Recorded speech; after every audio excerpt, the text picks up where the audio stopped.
US China trade war में बड़ा break through सामने आया है, जिसमें 115% तक टैरिफ कट हुआ है और 90 दिन का ट्रेड सीज फायर से ग्लोबल बाजार को मिलेगा आराम। यूएस और चाइना के बीच लंबे समय से चल रही ट्रेड वॉर अब ठंडी पड़ती नजर आ रही है।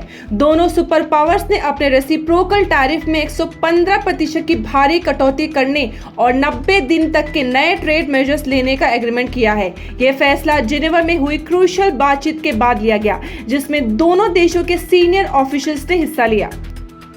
US treasury secretary Scott Bessent ने मीडिया को बताया कि दोनों तरफ से म्यूचुअली टैरिफ रिड्यूस किए जाएंगे और 90 दिन के लिए कोई भी नई इकोनॉमिक रिस्ट्रिक्शंस लागू नहीं होगी। इसका मतलब है कि 3 महीने तक कोई नए इंपोर्ट ड्यूटीज या सैंक्शंस नहीं लगेंगे। ये एक तरह का ट्रेड सीज फायर है।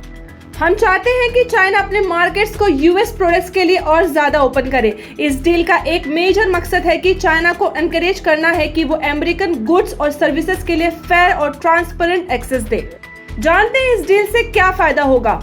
इस न्यूज के बाद ग्लोबल स्टॉक मार्केट में पॉजिटिव रिएक्शन देखने को मिला, क्योंकि इन्वेस्टर्स को एक मेजर अनसर्टेनिटी से रिलीफ मिला है। टैरिफ कट के बाद में बिजनेस दोनों देशों में इजीली ट्रेड कर पाएंगे। इंपोर्ट एक्सपोर्ट सस्ता होने से प्राइसेस में गिरावट आ सकती है, जो डायरेक्टली कंज्यूमर को फायदा दे सकती है। यूएस और चाइना के बीच पिछले कुछ सालों से high tariff, retaliatory trade measures और टैक्स सैंक्शंस की वजह से टेंशंस बढ़ गए थे। ये सिचुएशन ने सिर्फ दोनों कंट्रीज नहीं बल्कि पूरे वर्ल्ड इकोनॉमी को इफेक्ट कर रही थी।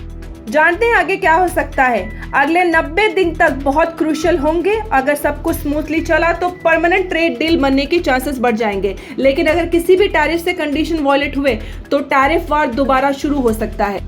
ये एग्रीमेंट एक पॉजिटिव साइन है ग्लोबल इकोनॉमी के लिए, लेकिन ये सिर्फ एक टेम्पररी रिलीफ है। असली टेस्ट होगा कि दोनों देश अपनी कमिटमेंट्स पर कितने टिकते हैं।